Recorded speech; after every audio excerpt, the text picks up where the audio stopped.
Okay, so we are finally here at Mount Malarayat and kailangan nyo pala ng prior reservation before you can enter.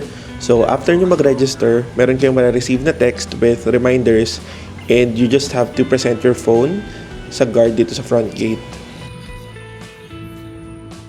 We'll just add the link in the description para hindi nyo na siya hahanapin kung sakali mag-visit din kayo sa Mount Malarayat in the future.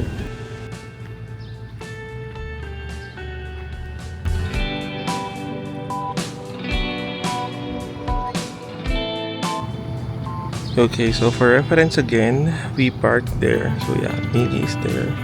Then kapag pupunta kayo ng Sandtrap Cafe, you have to look for this sign, Golf Club. But you're not going to walk there. You're going to walk here sa side and then ayun. Good.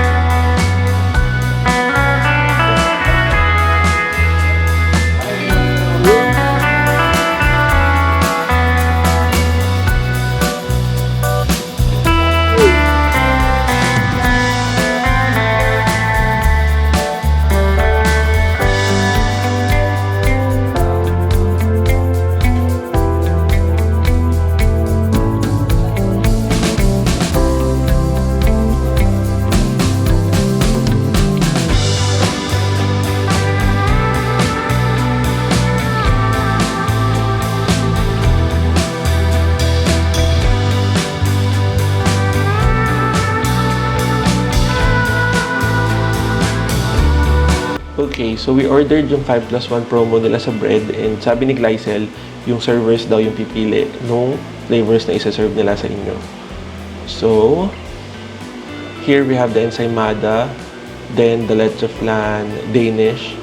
We also have the ube makapuno, then the kaya croissant. We also have the chocolate tablea croissant. Then, ito naman yung free nila, which is the classic butter croissant. Yeah, let's try it.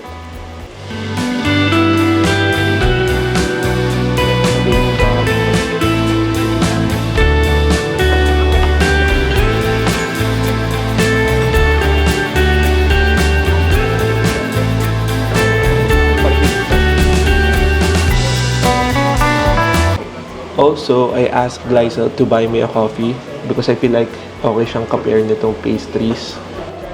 Then, as you can see naman, yung croissant is very soft and flaky.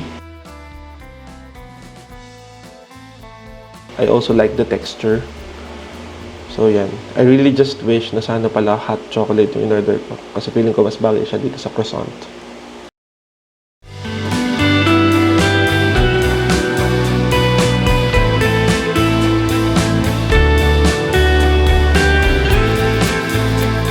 Okay, so next is the chocolate tablea croissant and as you can see, meron din siyang chocolate filling sa loob. And at first, akala ko para siyang s'mores kasi meron siyang white sa taas. So, I was actually expecting it to be burnt marshmallow pero hindi. Meringue pala siya guys. Or merang. So, yun. It actually adds to the sweetness of the croissant. So, here.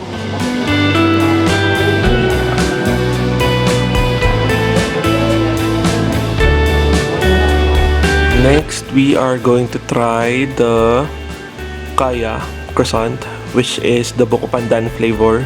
And sabi nung server, meron daw siyang filling sa loob. Okay, here you can see what's inside.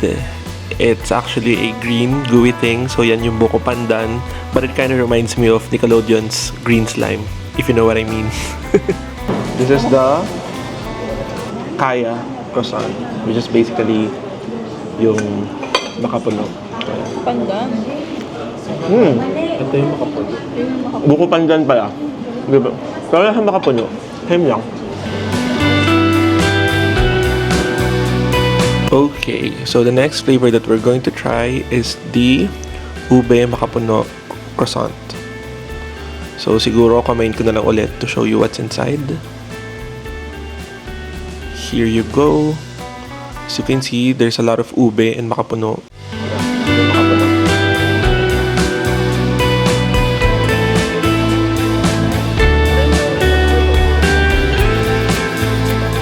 Last and definitely not the least, ito yung kanina ko pang gustong subukan.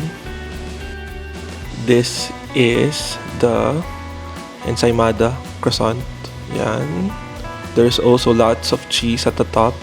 So, mukha naman siyang masarap. And in fairness, very flaky and sobrang soft nung texture. Medyo mahirap lang siyang kuhanin. But yeah, here it is.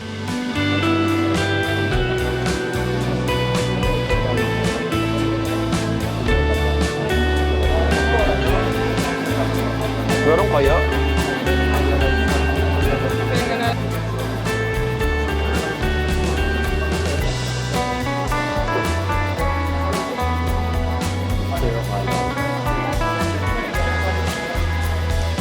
So this is the view from our table, and I feel like it's better to see it from the outside because this is actually a golf course. So if you know how to play golf, you can go here to play.